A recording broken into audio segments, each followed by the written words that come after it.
And welcome everyone to the Circle Debate Podcast Top 5 Picks of the Week. Ladies and gentlemen, we're here live. For the first time, we're doing our top 5 picks live here on YouTube and on Facebook as well. You guys see it on Facebook. This is the host of Devious, what I've been seeing. And of course, here with my other host, Mi Familia. The Four Horsemen. Well, we're missing one of them, but he's taking a long hiatus.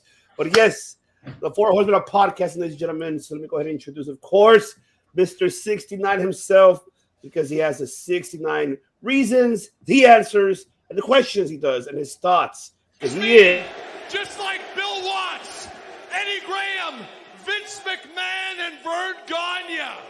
Because he is that. That's why. And also, he's here to give all some knowledge of a top 5.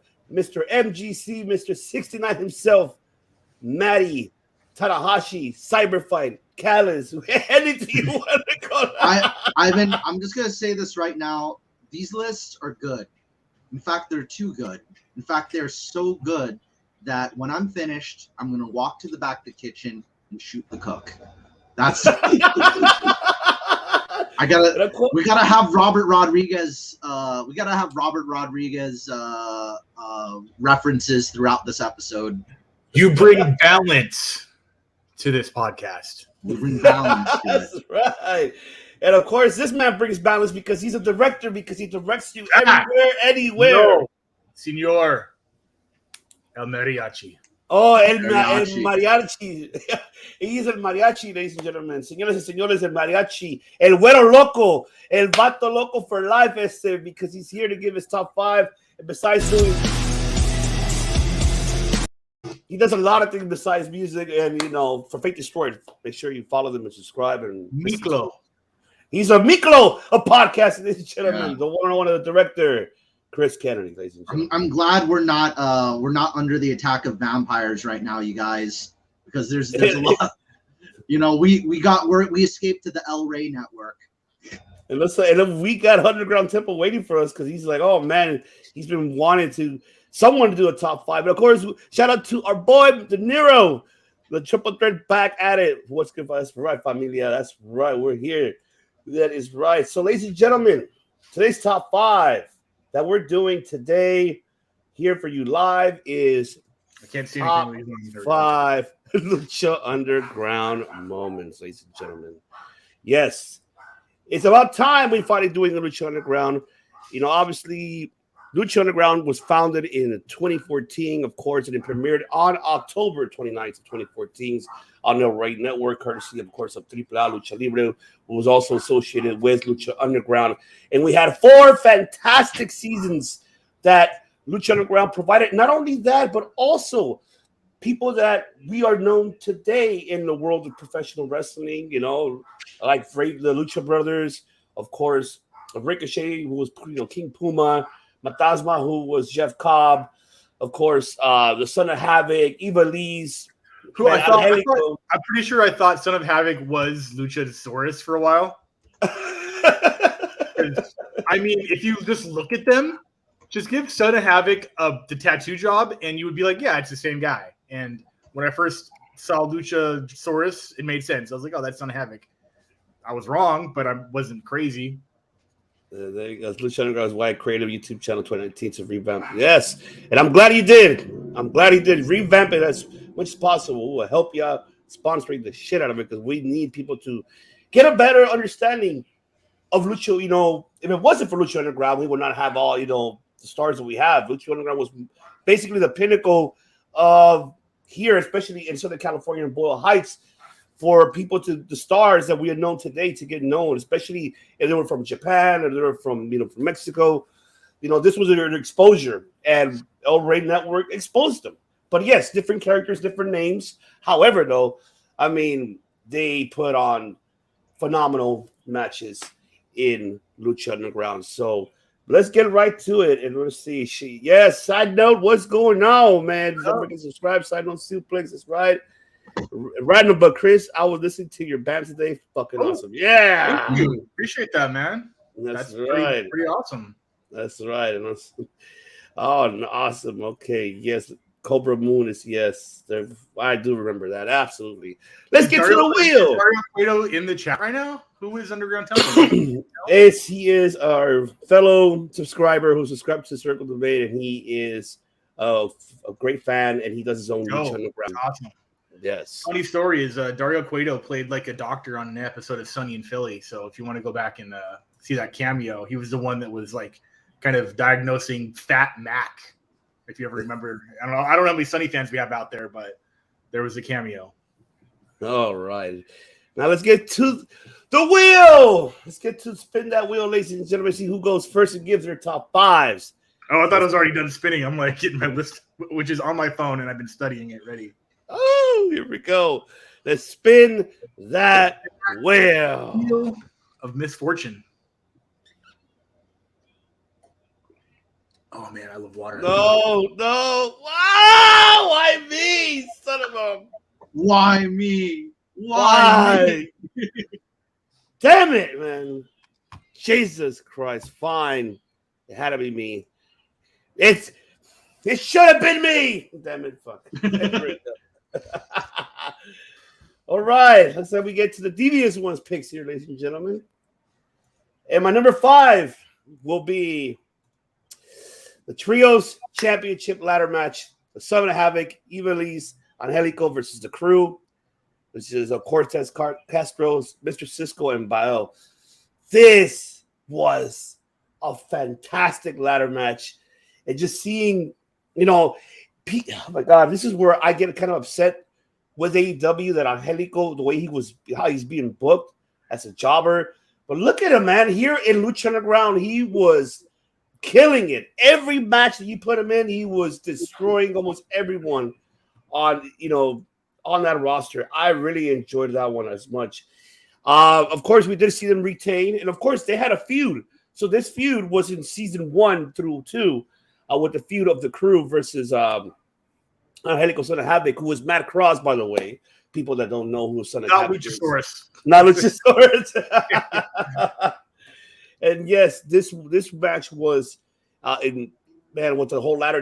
Then even Lise was hurt as well. She was in crutches at the time. I remember that. And then it just, man, they were just going back and forth. You see Dario as well in his office. Of course, everybody goes through his window, and he's just like, what the fuck? All right, whatever. Back on the phone. And this match really stole the show. It was a great main event for the tag, for the Trios Championship. And this one was phenomenal. I enjoyed it. And we were able to see, especially with, CORTEZ, another underrated star that people don't give him his credentials. He is an incredible athlete in the ring, as well as, CISCO and BAEL. But I think CORTEZ was the number one, the highlight throughout the whole season of 1 and 2. And he did a fantastic job with this Trios match. So I really enjoyed this one. And if you haven't seen it, guys, go back and watch it. Watch both matches, the regular one and the ladder match. These two factions really had an incredible feud, and they stole the show from me in season 1 and 2. All right, so that's my number 5. My number 4 will have to be Killshot versus Dante Fox. Remember Killshot? Oh man, the chemistry that these guys had within each other, just overall, it was just, oh my God, it was so incredible. Like to see Dante, getting his moment as well. Killshot, he's been having another one who was underrated, had a majority of wonderful, amazing matches in Lucha Underground. But this one here, if you go back and look at it, I'll give you an example. This one, if you should really go back and look at when you saw Bryan and Kenny Omega for the first time, you look at this one, it's almost the chemistry in the ring explains itself. And Killshot stole this one from me, man. Dante did another incredible job. Sorry. And yes, hell of a war. Ultima Lucha. Yes, it was. It was one hell of a war, man. Jesus. Oh, man. My number... Okay, so that was my number 4. My number 3. Jesus, I put the damn number wrong here. So, okay, hold on. My number 3 will have to be, of course, Rey Fénix versus King Cuerno, the ladder match for the Gods Championship. And that's another one. King Cuerno. Woo-hoo-hoo! Man, this ladder match, another one, another, you know, I don't know why. Lucha Underground, when they have ladder matches, it just, I don't know if they study TLC a lot, but man, the shit that they did, man, especially Fénix and Cuerno, oh my God, it was just immaculate. Like, there's really nothing much to say, but this match is another show stealer, man. Like, I don't know, man. God, Lucha had so many great matches, man. It sucks that it ended, but I mean, it's understanding why. But this right here, if you want to elevate your ladder matches, look at this match, because this one, will most definitely put you on that horizon that you never thought you would ever see. So this match I really enjoyed. My number 2 pick will have to be the debut, of course, but when he made his debut later on, I wanted this match to happen, and they made it happen twice, and that is, of course, Matasma, who, of course, was Jeff Cobb versus Mil Muertes. Now, they fought for the Lucha Underground World Championship, and yes, Santos Escobar, yeah, what the fuck are he doing with? Yes, I know, man, I know. It is what it is. But yes, Matasma Jeff Cobb versus Mil Muertos, of course. The first time when they met was I have to do it because I did go fucking Ned Flanders on this fucking match. I went fucking Ned Flanders. Why? Because what happened at the end? At the end, towards like when they were on top, where they were all the way to the top, and then Matasma, I think King Cuerno did his finisher. Matasma threw that fucking wood shit that went all the way down, and it ended with no contest. I was like, what the fuck? Why? And like oh my God, they really put awesome match. Like that match was awesome. Wow, it was chef's kiss for sure. Because yes, it was. Oh my God, phenomenal. I enjoyed it. That was really Such good shit. It was good shit, damn it. It was good shit. So that's my number 2 pick. And of course, mi número 1. As a matter of fact, let me see if I could pull it up here. If it allows me to. Give me one moment. And yes, it does, because I have it here. This is another one that I enjoyed in this. Padam, that's right. Penta versus Vampiro in a Cero Miedo match. Oh, we need to bring that back, Ivan. Cero Miedo matches. Oh my God, that match was insane. And then because I was happy to see Vampiro back, and then how the whole feud started, like with Penta attacking Vampiro. He was on commentary like, what the hell? Until Vampiro finally he just fuck this shit.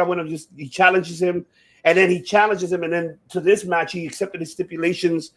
And I haven't seen Vampiro, and it's been a while. I haven't seen Vampiro wrestled, perform in the ring, and then doing what he did in this match was just like, oh my God. And I was just Let's like, fucking go. Let's fucking go, Kevin. Let's fucking go. And we did, and it did. And it delivered. But then at the end, when we saw like it was over, come here, my son, welcome home. And I swear, I was just like, hey, yo, what the fuck? That's how I was. I was like, what the fuck? Like, really? And of course, he was your Dark Sidious for Pentagon. And I think that's where the origination of Penta Dark was born there, because of this feud with Vampiro and Pentagon. If you notice, the whole crowd was like, huh? Like, what the fuck just happened? What the fuck did I just see? And at the end, him posing Cero Miedo, he's all like this, just struggling. Like, oh, shit. I did not expect that. I didn't expect Vampiro just like that. That caught me off guard. I don't know if it caught you guys off guard. It caught me off guard completely. Did not expect that to happen at all. It did not. Let's see. Giving Vampiro an AEW to manage. Yes. Oh, man. Oh, come on. It wasn't my list. What are you talking about? Of course. That was hell of a warrior. And of course, only had one honorable mention because it's too many. I had to go. It's hard to go to, but one of them I did enjoy, which I thought we were going to see in AEW, was Phoenix heel run, and then him versus AEROSTAR. You guys remember that when the love story with him and Melissa Santos, and then I guess the jealousy happened with AEROSTAR, and then next thing you know, he turned his back on him. He went full on fucking full heel, full throttle with it, and the way how he was just beating the shit out of AEROSTAR in that match, I was just Wonderful.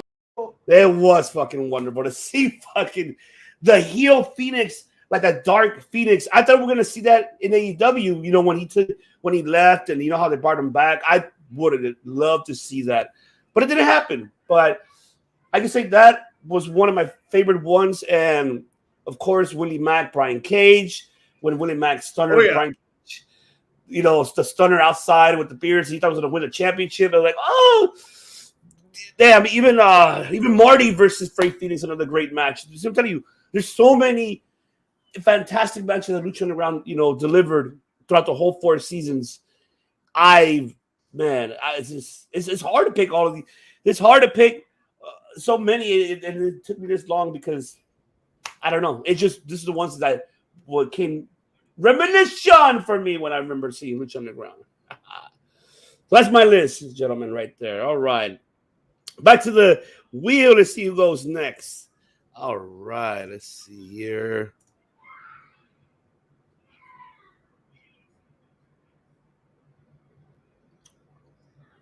It is the director. All right. Cool. So Lucha Underground came and went before this podcast was around. It had a quick revival on Netflix, which I don't think people even knew that it showed up on, and I re-binged it. I don't even know if it's still there. It might be, but it got buried. It really wasn't well advertised as being on Netflix. I think I only know because my algorithm just knows me. My list, as the title of the episode, is Top 5 Lucha Underground Moments. So these just aren't matches. These are things that happen within storylines also. Obviously, I don't know if you can see Sin City, Pulp Fiction. I'm a huge Band Apart fan, which is Tarantino, Robert Rodriguez, Troublemaker Studios, El Mariachi, Once Upon a Time in Mexico, Desperado. From Dusk Till Dawn.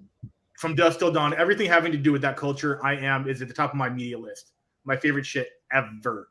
Lucha Underground was the professional wrestling version of that. There was mystery, murder, intrigue, drug smuggling, cartels, pro wrestling. It was shot like a soap opera. It had really good behind the scenes storylines that you didn't see anywhere else because it had great producers and writers behind the scenes. It was even produced by Mark Barnett, who does every reality show you've ever seen: Survivor, Big Brother, The Challenge. And the quality of that writing and producing came through in the short life that Lucha Underground had. And hopefully my list is the best of those moments. I actually don't think I have a match on here. These are all just going to be crazy shit that happened. It's just crazy shit. Crazy shit, man. I have it written down. I've studied it. I guess I got a lot on here, so I'm going to try. I might combine 2 of them because they're kind of the same thing. Look at this. Yeah. There goes one. Exactly. My number 5 is, undercover FBI agents actually raided the temple, which is a thing that should have happened a lot more for a TV show about what it was about on TV, so that was cool. They were underground. I think Lorenzo Lamas from the show Renegade was one of the cops, and that was like, why? That was very weird, very WCW. Yeah, that was my number 5. That definitely held true with the storylines that were going on, where there was, like I said, cartels and murder and drugs and whatever. Number 4 I'm going to go with was, I don't know if it was the American debut of these particular wrestlers, but it was definitely the primetime, or what I consider primetime debut. The Black Lotus Triad shows up and just beats the shit out of everybody. This is 4 Asian women, 2 of them being Io Shirai and Kaori Sane. And they had singles intergender matches, like Io Shirai versus, I think, Rey Fenix was a match where she hit the flying elbow. Like, yeah, it was you didn't see a whole lot of straight intergender wrestling on on a big time show like this. You may have seen it in like AAA or like lower, like CCW might have done it. ECW didn't even really do it, and it barely ever happened in WWE. So this was cool. And like I said, I think American debut, at least on TV, for future legends Io Shirai and Hikaru Shida. Right? Hikaru Shida? Yeah. Io Shirai, Hikaru Shida, and Kairi Sane. I think all three of them were in it. No, it's Mayumi Iwatani is the third one. Okay, so that's not Kairi Sane on her left, and that's not. No, it's not Hikaru Shida. It's it was Io Shirai then for sure, not Hikaru Shida. Sorry. Yeah, it's the far left side is Mayu Iwatani. Right. Gotcha. Yeah. Number three. Number three, I'm going to go. Yeah. Okay. So my two is going to be two of them because they're combined. But number three is you brought up the match between Penta El Zero Miedo and Vampiro. Yes, they had a feud essentially where behind the actual feud was that Penta was trying to prove something to someone called the Master. Yes. He would do basically these sacrifices week to week where he would just literally, I mean, not literally, but break arms as sacrifices to the true being that he was, serving. He got into this big feud with Vampiro, beat the shit out of him, and it lasted. And then one day you found out that Vampiro was the Master. It was me, Austin moment of Lucha Underground. And you have that clip somewhere, Ivan, so hit it. I'm going for it right now. Oh, son of a bitch! What? It's me, Austin! It was me all along, Austin! Hey. Yeah, that was the Lucha Underground version of that. Vampiro revealing himself to be the Master. Long-term storytelling for sure. Very television. I loved it. Wasn't that cheesy? Wasn't ministry cheesy for sure. I love it. My number two are two things that happened separately, but they're kind of the same thing. But like, they murdered Conan and they murdered Dario Cueto. Oh shit! I forgot about that. Like they're dead. They killed them. They're dead. What the fuck? Do you remember from the beginning? Because I don't. You have to refresh your memory because I do not remember how that whole shit started. I can look it up. Let me see. Because I'm trying to remember that. I mean, Jeff Cobb killed people too. Like that was another thing. Jeff Cobb can do whatever he wants. Let's see here. Because I'm trying to remember I'm really trying to remember. It just says that someone walked into his office and killed him, and his Dario's dad showed up to become, the new leader, I guess. Oh, yes, there you go. Yeah, he becomes And then Conan was he debuted Prince Puma, which is awesome because I love Prince Puma long before I knew who Ricochet was. Yes. Season 1, Conan died. He was charged the ring. Mil Muertes attacked him. Katrina hit him in the head with her stone. Conan was placed in a casket, and that's like how you die in Lucha Underground. Oh, that's right. That's the death match. Yes. Yeah. And man, I'm gonna fucking hate to make this my number one, but at the time, this was number one. We don't speak ever of this outside of this list because this list is in a time capsule. It is frozen in time. I hate to say this name on TV. Sexy Star winning the heavyweight championship of Lucha Underground. It was a matter of time. We knew it was going to happen eventually, and it did happen. The first woman to hold a major male-oriented championship in a major promotion. And I don't mean China holding the Intercontinental title, which was a huge deal in itself, but this was the big one for Lucha Underground. Was she the first one in Lucha Underground, or was it IVELISSE? I thought she was the first one. I thought it was IVELISSE the first one. Underground Temple. Let me know if I'm wrong. I thought it was Sexy Star. Let's see. Camel's Ring would have been amazing matches. Right. Yes, that would have been great if it would have signed them. But that is a good question. I swear I thought it was IVELISSE. Let me bring it up. I thought it was Sexy Star, but it's a big Lucha Underground heavyweight championship. Let me look that up. Unless he gets back to me quicker than that. Let's see. No, she never had it. It was Sexy Star was the fifth one. Oh. Yeah, she beat Jeff Cobb, and then Yeah, that's it. Okay. Only 11 champions, which was why it was such a big deal. Okay, so she was the first one then, I guess so. Yeah. Okay. Fantastic. It was fantastic for the brand. I love Sexy Star. I was huge mark for her. We don't have to get into why she no longer exists in the lexicon Or in the world of professional wrestling. Yeah, she was kicked out quick, and rightfully so. So that's my list. Love the product. It's only 4 or 5 seasons. Should still be on Netflix. I hope you guys can go back and watch it. Action packed the whole way through. The crowd was built in. I mean, you were not a fan. You were a paid extra when you were in the audience. So that meant that you had to show up, hopefully get tickets like you would a game show. And you were kind of told what to do. So you didn't really get to dictate the product like you do in NXT or AEW, where you can cheer or boo whoever you want to.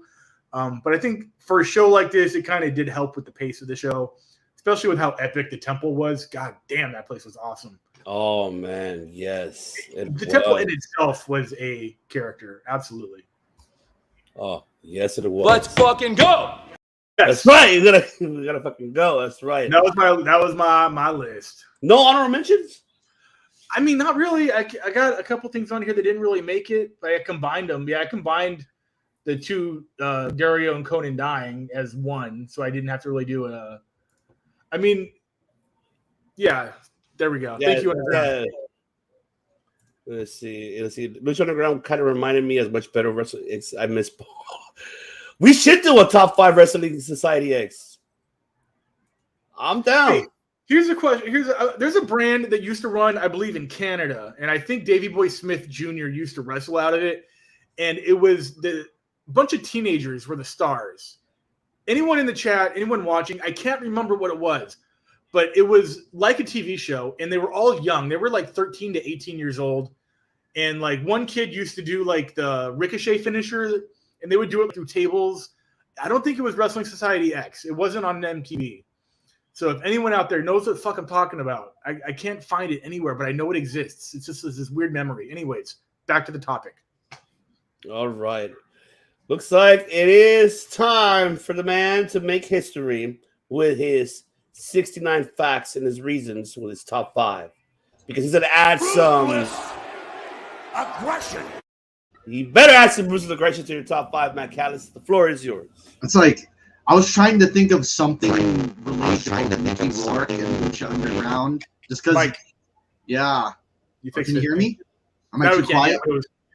It was limiting. It was clipping. Oh, okay. You guys can hear me. Yeah, all right. Oh, awesome. So, I think I'll kick off my list. I'm kind of separating them into separate matches on their own with the Black Lotus triad. So it's Kairi Sane versus Pentagon Dark. You know, I really like her top rope elbow. I like everything going on in that match. You know, they were all going under different names though at that time. They weren't undergoing their Japanese names. So Mayu Iwatani, this is my number 4. I'm jumping to it right away. Matt Rats. So Stampede. So Mayu Iwatani, she was known as Yurei in Lucha Underground. Yurei, but you know, she's Mayu Iwatani. She's the multiple Stardom champion, their top champion. Their top belt currently escapes me. Yeah, that's her on the far left. You know, and you know, don't let looks be deceiving. Just because, you know, somebody's skinny doesn't mean they can't be great and amazing and the top one, the champion. And a lot of people look at her as the Tanahashi of Stardom. So seeing her against, you know, Pentagon Dark was like one of the coolest things ever, though.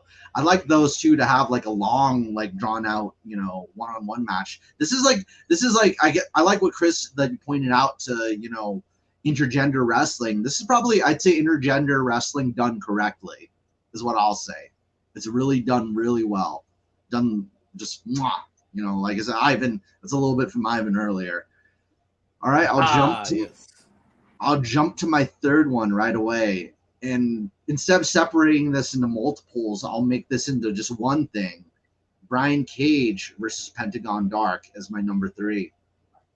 So, oh, Matt Rats. I thought he was making a joke about me or something. with Teddy Hart, Dave Boy Smith Jr. I think those are Canadian wrestlers, all right. So Brian Cage and Pentagon Dark, those are 2 champion level wrestlers, and they didn't just have one match; they had quite a few. So that, and watch any and all matches those 2 have had. I like to see just these. I guess they kind of set a new standard of wrestlers today, Brian Cage and Pentagon Dark, and I kind of wish they had more prominent roles in AEW today with everything they accomplished in AAA and Lucha Underground. So I'm gonna jump right away to my number 2, and this was probably one of the most special moments in Lucha Underground. By 2 you mean 4? No, oh yeah, I'm going backwards. Okay. 5. I'm doing 5, 4, 3, 2, 1. So you're already on 2. Yeah, I'm on 2. So yeah, Rey Mysterio versus Pentagon Dark. That was a really special moment for Lucha Underground. Rey Mysterio, like I know Rey was a big influence on Pentagon, and there's a strong relationship between a lot of the luchador wrestlers, but that's the dream match. That was like one of the ultimate gifts that Lucha Underground gave to us, like one of those special presents, wrapped up. That's what I would have asked. Yeah, that's what I would have asked for Christmas, right there. That's a Christmas present from Lucha Underground. Hopefully, we don't have to escape. We don't have to hide in the El Rey network away from vampires, and Cheech Marin doesn't have to drive us there. Hiding the map in his eye patch. Oh man, right. So many. We got a lot of references. All right, you guys ready for number 1? Oh yeah. Io Shirai versus Pentagon Dark. Why am I not surprised? Tell me why am I not surprised? I've talked about it a bunch of times. It's a really. I have to put it on its own. All the spots in this match. It's. I'm allowed to spoil it. It's been a while. It's been a while for those who haven't seen it. 6 years. Can I spoil it? Do you guys think I should spoil it for those who haven't seen it? Oh, whatever. It's episode 13, season 3. If you guys want to go catch it. Yeah, I'll just say watch it. I'm literally watching it right now. God damn. Yeah. The result of that match always surprises me. It really goes to show just how strong of a competitor Io Shirai is. That she's a top woman. That's the best example of intergender wrestling done right. You're not seeing a man versus a woman. You're seeing entities. You're seeing superheroes. You're seeing, it's your Wonder Woman versus Skeletor or something like that. You're seeing Skeletor. Yeah. You're seeing something cool like that. So try to get that out of your mind. It's like man, woman, man. Think comic books. Think fantasy. Think the coolness of it all. Get lost in it. Get lost in the fantasy. Get lost in the world of magic and adventure with us. That is Lucha Underground. Enjoy the theater. Enjoy. Enjoy the theater. Of course, I mean, we saw the ending of this match, obviously. Of course, look at that. Oh, it's But Io comes out with the victory. So. Oh yeah, she did all right. I was like, oh. All right, my honorable mention. It's another. I'm gonna throw everything kind of in a pot for this one. Anything involving Angelico and Jack Evans. Yeah, I got it. Oh yeah. Like the Angelico submission, the Lucha submission style of wrestling. I'm still waiting. He still does it, and he's like he'll fly into arm bars and shit. Like he completely has his own style that it's like not ever really seen. My dream upcoming match that AEW needs to pull the trigger on is Angelico versus Bryan Danielson versus Zack Sabre Jr. And it's got to be submission only. It's got to be it's got to be a pure title match. It's an I Quit match, yeah. Yeah, I Quit. It's got to be I Quit and just nothing but it's like a festival of holds, basically. A festival of holds. Maybe put them put them on a mat. Have them wear gis. Have them sprinkle salt on the ring. I don't know. Just have a sumo wrestler referee. What? I don't know. What? I don't know. I ain't doing that shit. My mind's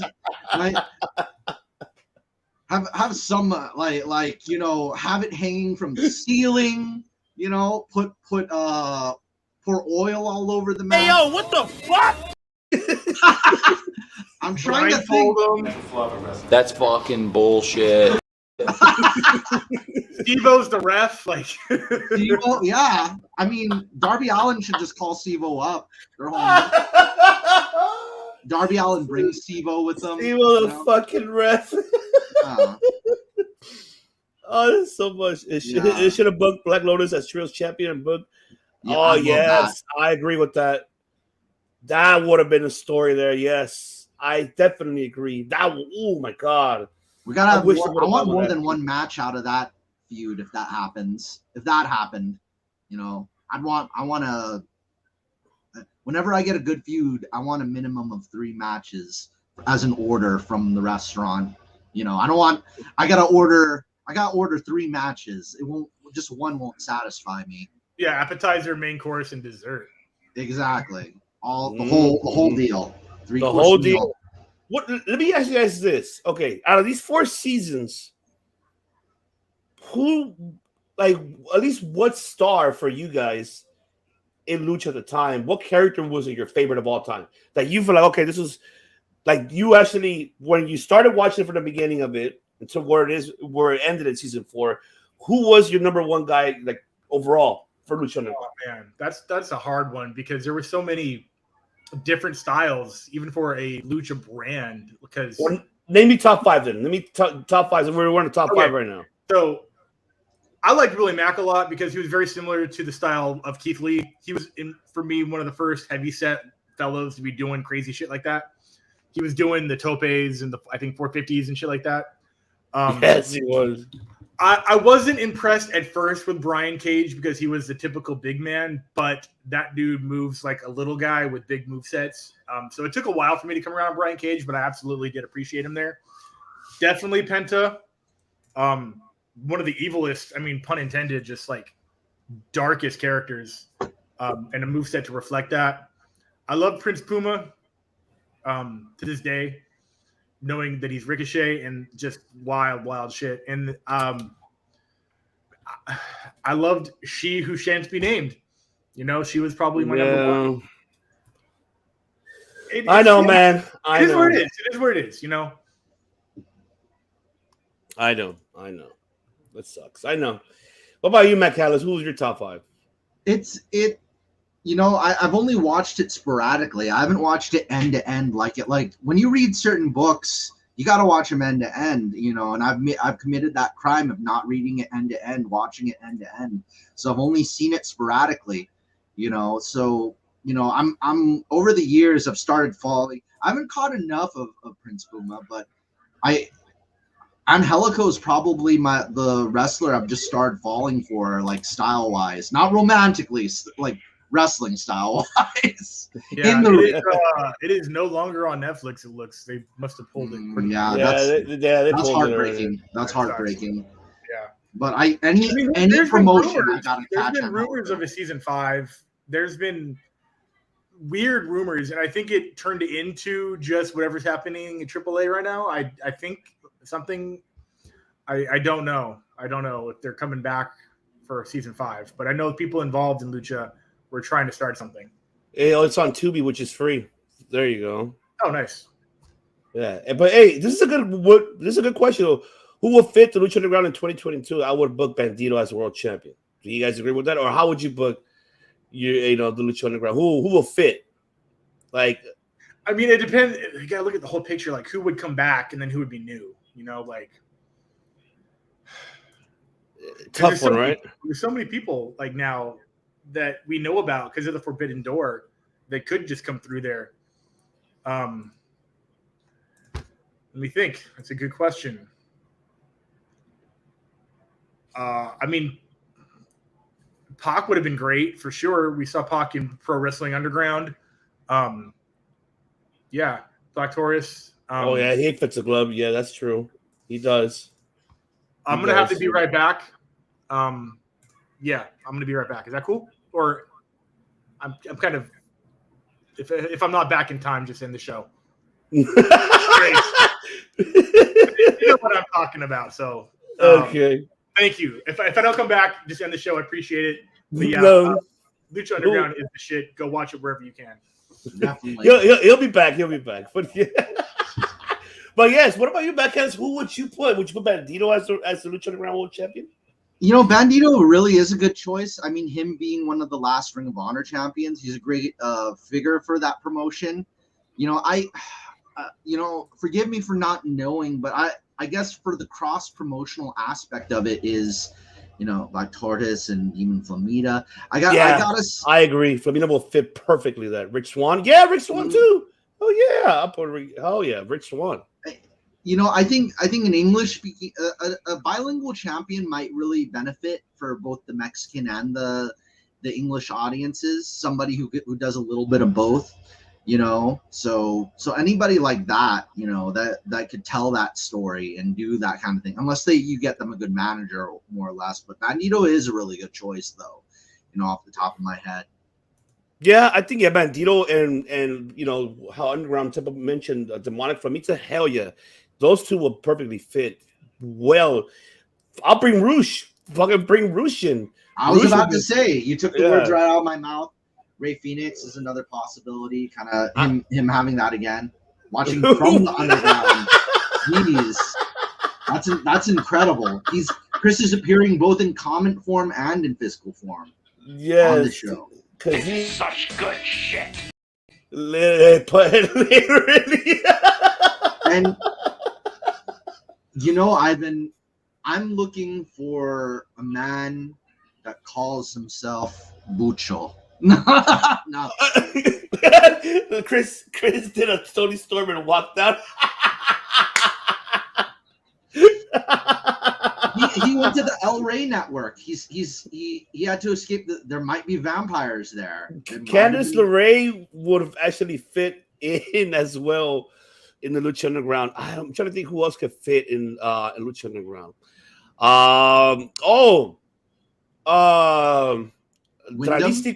Tralistico will fit well. He will fit. Yes, Roosh as a world champion. Yes, I will put Tralistico. I would put Kenny King.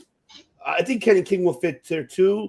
I would bring. I swear, I would bring Yuya. Bring a Japanese guy. Fuck it. Bring it. Yeah, bring Yuya. Yes. Ethan Page will fit. Ethan Page will fit very perfect. You got good, really great actor. You got good, really great actor. Is kind of what I want. I think he would give a lot of color and flavor to it. Just anything. Just his color. Hiromu Takahashi. He has so much flavor and so much style. He works well with people with the lucha style. Like look everything he did with Dragon Lee, you know, and Dragon Lee. There you go. That's another one. Like Dragon Lee and both Dragon Lee and Hiromu. Diana Perazzo, yeah, there you go. Chelsea Green, I'll bring her. Even Rachel Ellering will fit. I think she will fit too. That's another one that she'll fit. But Chelsea was already there. She was for Lucha. I forgot. There you go. She was for Lucha. I remember that. Ivan, what do you think of Mickie James? Robert Stone. Yeah, oh yes, Robert Stone. Yes, Robert Stone will fit as a manager. He'll be the lost son of fucking Dario Cueto. He'll be the fucking lost son. He fits. Oh my god, he would fit perfect as Dario fucking Cueto's son. Oh yes, he would. He would fit perfect. Like, oh, not his brother. What could be his brother too? Okay, that could be his brother. Oh yeah, this is the good one, the good brother. Like, you know, not the I'm probably telling for good brothers, but the good brother, Robert Stone. Yes, I think that. Oh my god, so much. Yes, I think And you know, at the end of the day, let me see. What else have we got? Let's see. Oh, Bray. Oh my god, yes.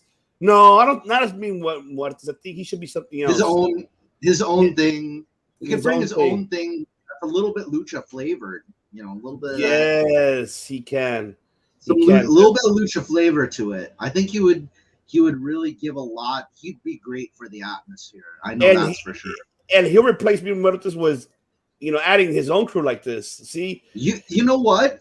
Since you're getting on that, like people like Rosemary and Abaddon, maybe I guess people with those kind of dark evil gimmicks that would really so much flavor, so much Halloween. I could taste the candy corn now. Oh yeah, no, definitely. It's like it'll be Halloween all year. It'll be Dia de los Muertos. I'll bring Drago. I'll bring Drago back. I think Drago will bring him back. Bray Wyatt as El Fantasma. Oh, we already have El Fantasma.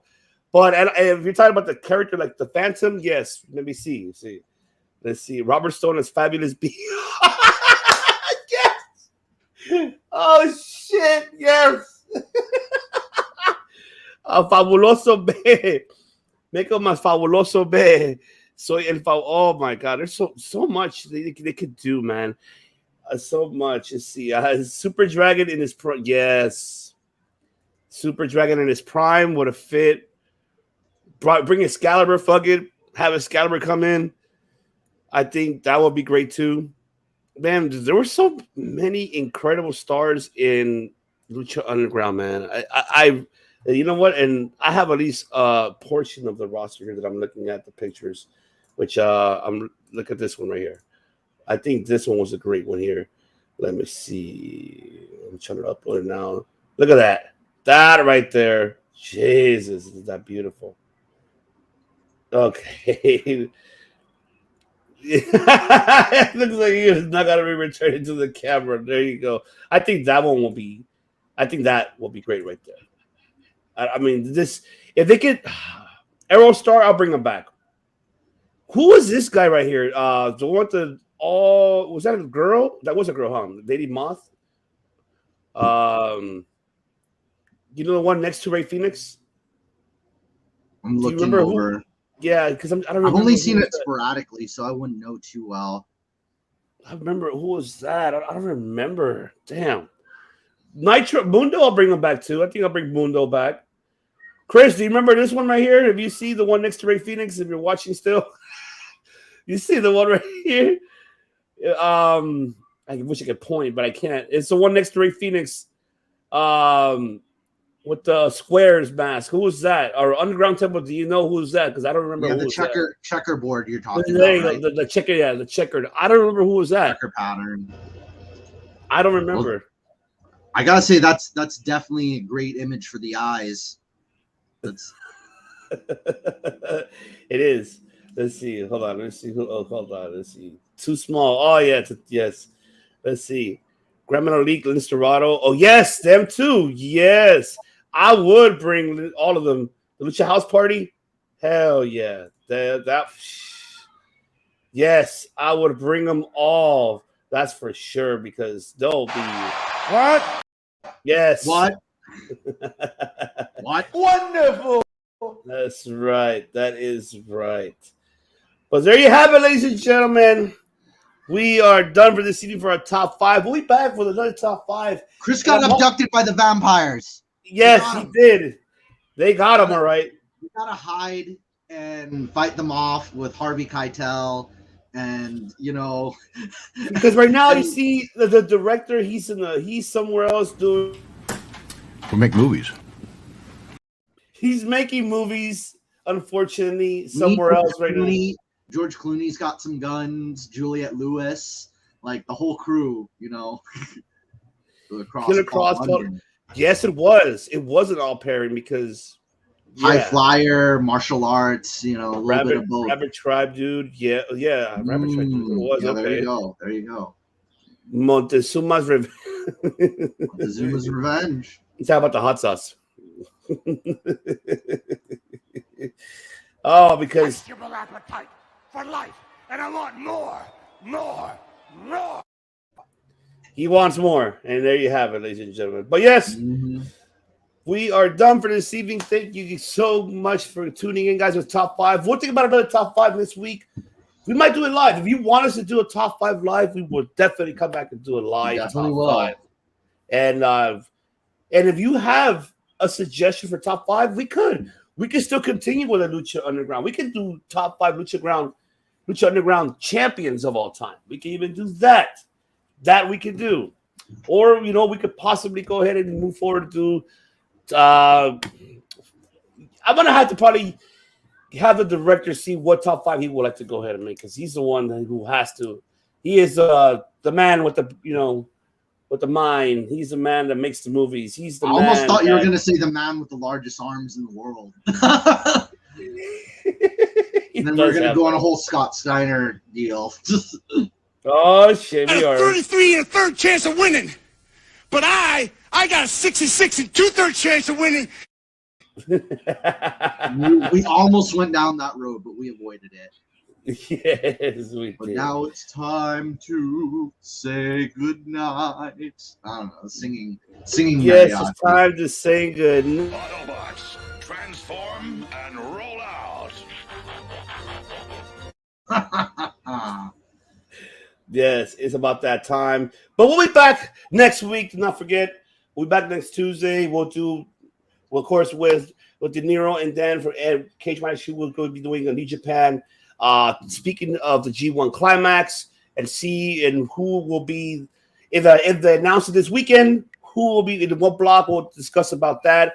So that's a new show that we're starting now every Tuesday now for New Japan, and keeping you guys updated now. And of course, you already know the weekly episodes every Thursday and the top 5s every Fridays. Since we've been doing this live now, moving forward, I think that'll be fantastic. So we'll do that for all of you guys, because we love you. We appreciate all of you guys tuning in, subscribing, and listening and watching here on the COD. And of course, the director himself, he is still, you know, somewhere out there fighting vampires, escaping from the law and the cartels, and you know all the things that go on in Tarantino movies and Robert Rodriguez movies. That's what happens when you With a lethal dose of poison. That's what happens when you add poison into your stomach, but that's what happens. Yeah. And it's not like your regular one. It's here. There's no shame. It's me. It's me. There's no shame. So there you go, ladies and gentlemen. This is the host, Devious One IVC, and of course the director. He is unfortunately not on the camera, but